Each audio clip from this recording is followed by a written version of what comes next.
Assalomu alaykum YouTube kanalımız obunaçilari. Yana bir usta ukamiz o'zlarimizning Bog'ot tumanida bo'ldi. Şimdi oshxona mebel ishlab berdik. Ko'rishlaringiz mumkin. Oshxona mebelimiz shu variantda chiqdi. Seri svet bilan qora svetni kombinatsiya etib ishlab berdik.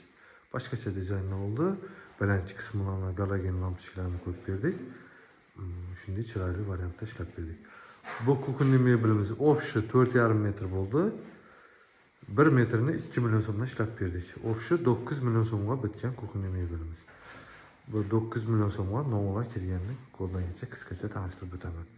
Ko'rishlaringiz mumkin. Usti qismini shunday pasvetkalar qo'yib berdik, galogen lampochkalari, moykalarni qo'yib berdik. Ko'rishlaringiz mumkin, yaxshi moykalardan bellarida shu shirkalari bo'ladi. Pastki qismida musor idishlari, ko'rishlaringiz mumkin, stollardan bellarni, kir mashinalarini mesda qoldirib o'rnatib berdik. Bellarni shikab etib berdik, ko'rishlaringiz mumkin. Ipotkalı.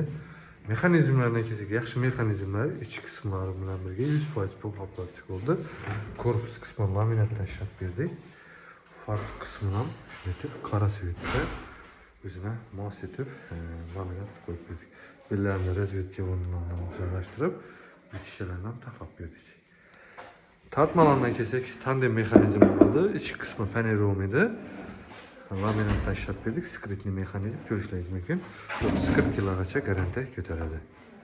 Bellarni shunday etib ishlab berdik. Ko'rishlaringiz mumkin. Xalandirlik uchun joy qoldirdik. Boshqa xalandirlik aslan to'g'ri keladigan aytib mesda qoldirib ketdik. Mebelimiz shu variantda chiqdi. İşlerimizə baxa berasizlar. Yaqqam olsa kommentariyada o'z fikrlaringizni qoldiringlar. Kanalga abone bo'lib qo'ysanglar, keyingi videolarda o'taveramiz.